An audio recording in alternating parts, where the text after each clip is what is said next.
Hi there, so this is a video for all my guitar buddies regarding the CAGED system.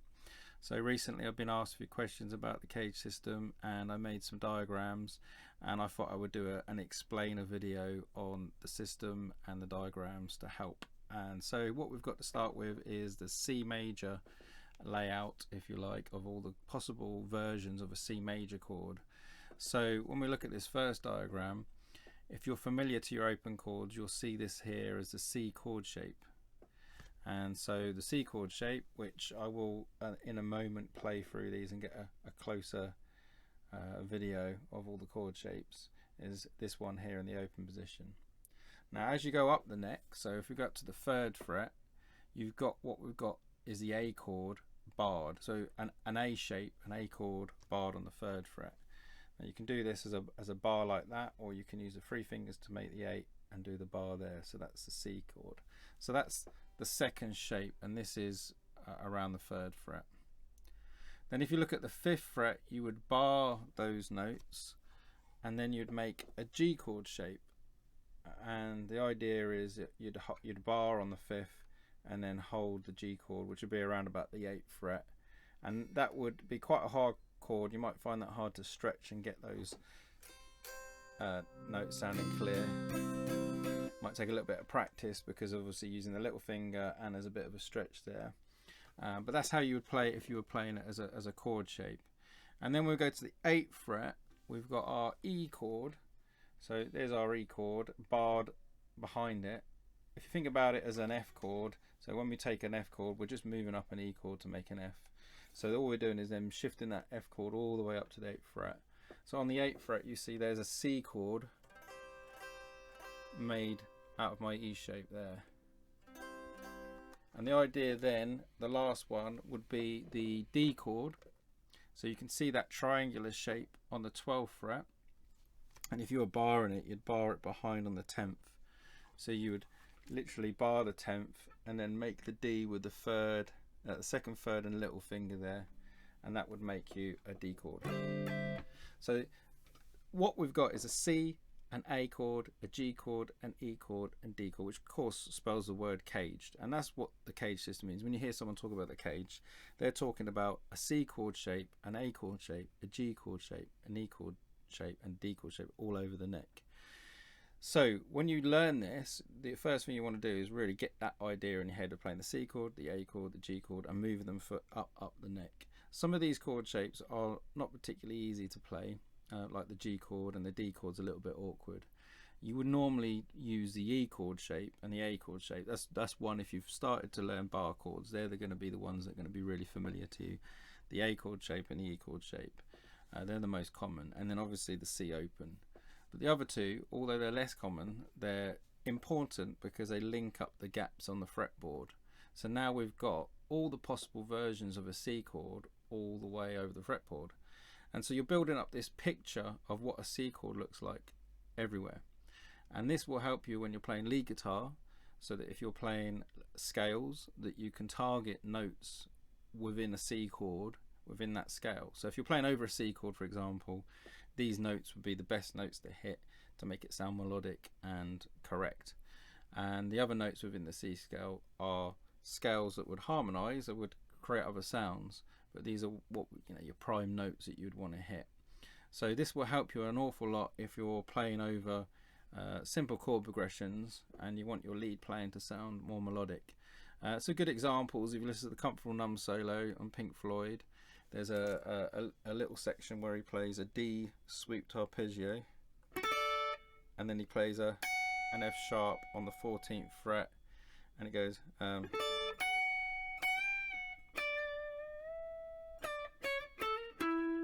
that's just made up of arpeggios. It's a D arpeggio using the E shape, and then he connects it with the D shape, the D shape arpeggio on the 14th fret. And that's a really good example of connecting these arpeggios in a lead manner. In other words, we're not necessarily playing them as full chord shapes, bar shapes, we're playing the notes individually.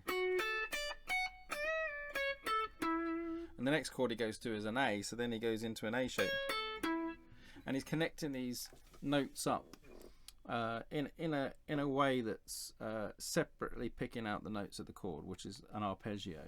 So learning these chords shapes, C chord, A chord, G chord, E, D shape, as a bar to start off with, just to get the picture of the chord shape. And then the second step would be to pluck these notes individually as arpeggios, so that you get a nice melodic sound to go with it. And that would be a really good way of practicing it. So what I'm going to do is I'm going to switch to a view where you can see my fingers clearly, and I will show you that. Okay, so here we are with the the view more of the fretboard, so that you can see me clearly playing the notes. And if I take each chord playing as a chord shape, there's the C chord. And then if I bar it on the third, which could be done the two ways, remember, so you can have the third, second, third a little stacked up as if they're an open chord shape, or you can bar them. And then the next shape would be a G chord shape, so you'd do that G chord and then bar, which might find difficult stretching. You might want to get the finger, if you want to get it straight, the bar finger, then your finger will be quite high. If you can get it a little bit lower, even better, so you get a little bit of strength there as well, so it meets up with the thumb, so you get that pinch between the thumb and the finger. But the idea really is a G shape and then barring behind. And then we would do the E shape, so we've got our E chord and then the bar on the 8th, and then the D chord on the 12th, and then bar behind there. That gives you your C, A, G, E and D. That gives you your C, A, G, E, D, your caged word, but it's also getting you used to playing all the possible variations of a C chord. And if we're going to play that individually, you just play the C chord shape here in the open position. And get used to plucking the notes individually. Hearing what they sound like, hearing each interval in the chord. And then we've got our C bar chord shape here. So you could actually play that individually with rolling into each note, so we don't have to keep all our fingers down. You could keep all your fingers down and then take them off as you play them. That's a good technique if you want to make it sound quite fluent. Or whatever feels more comfortable to start with, just listen to the individual notes. And then if we get the G shape chord, that's if I was to bar it, or I could play that individually.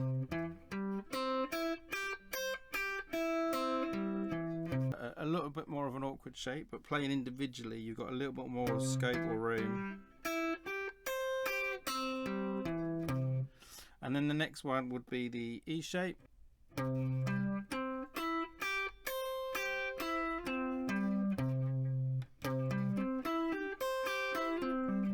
You could bar it if you want to ring it a sound, but I'm just trying to get the individual notes there of a C chord. And then the next one would be the D chord. Now you'd want to play that from the C note, which is on the 10th fret, so we're playing that across here.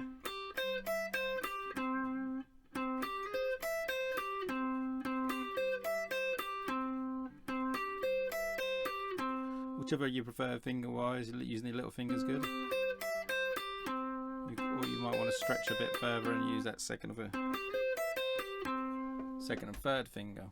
So I'm just plucking the notes individually of each chord shape within that C chord, and you can hear that sounds more melodic when you play them individually as arpeggios.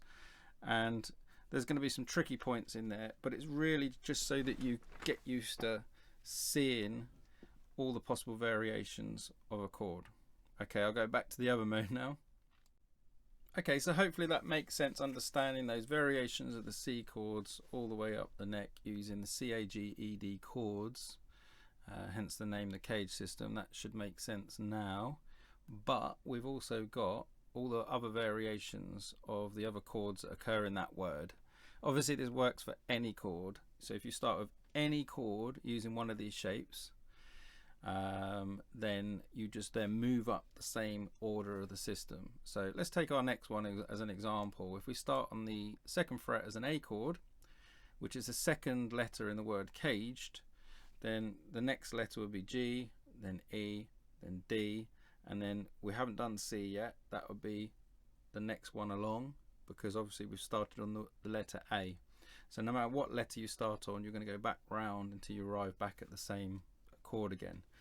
So if we start on the 2nd fret as an A chord, then the G chord would occur, which would be exactly the same thing as you did before. You'd bar on the 3rd and then stretch your fingers to play the G chord shape on the 5th, and that would give you the G shape, which give you A and G, but still obviously still an A chord. And then we're going to bar on the 5th fret and play an E shape, and that would give me my letter E. So we've got our E shape there, and that's an A chord on the 5th fret, which is one of the more familiar bar chords that would be used. Then the D chord, you can see the D triangular D shape here, and if I was barring that on the 7th fret there, I would get a D chord shape, but I'm playing an A chord obviously. And then on the last one, on the 12, is where we play the C chord shape, and we would have to bar this one on the 9th fret. So you'd bar it on the 9th and then play the C around it.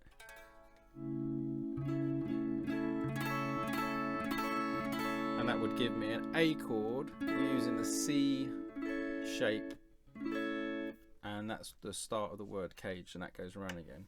So then we look at the G major chord. So the G major chord here, you've got your G chord, then the next letter will be E, so you've got your E chord shape, then D, so you've got your D chord shape, then you've got your C chord shape. I missed something. Can you say it again? Shut up, Alexa. Alexa, shut up. So you've got your G chord shape, you've got your E chord shape, your D chord shape, your C chord shape, and then A chord shape, all played the same way as we did when we played the C chord variation at the top.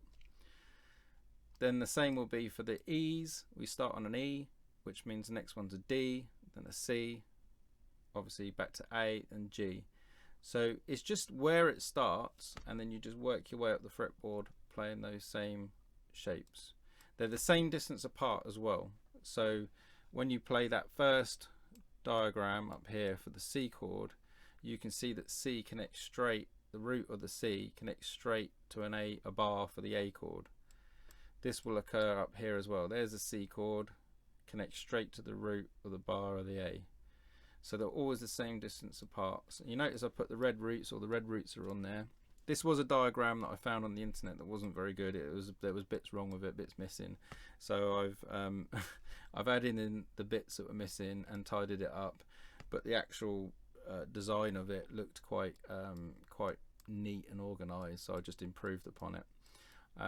So here we've got the G chord, E chord, and then finally the D chord, which my head's in the way. So if I move it up like that so you can see it. So you've got the D chord starting with the D, then obviously going back to the beginning, C, A, G, E, and then just go around.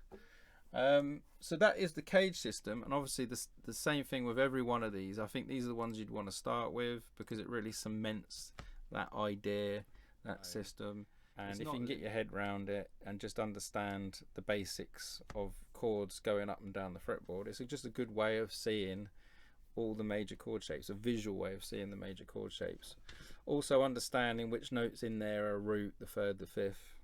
That's the next step really, being able to understand the intervals within the chords, because that will help you colour and create tones and sounds by design. So you'll be able to pick and choose which notes you want to play within those chords. But really at the moment we're at the first step, just understanding what it is and how to learn it, and in the simplest way. So hopefully this video helps. I can certainly give you some example solos where this occurs. These systems can be used, and if you put a backing track on with just like a C chord being played in the background, and then experimented playing all the notes up and down the fretboard, you would hear it sounds quite melodic, and as you're going up through the pitches, you'll be able to sort of create your own ways of playing between them as well that sound quite interesting. And you could do that for each one of these chords. Just find a backing track that's just really that one chord, and then work your way up the fretboard. It makes it a little bit more interesting to practice as well. Okay, so I hope you enjoyed the video. It's just really a starter on the CAGED system, so if you want to see more examples or exercises to help you take it a little bit further or to elaborate, just let me know, and I will do that. Take care.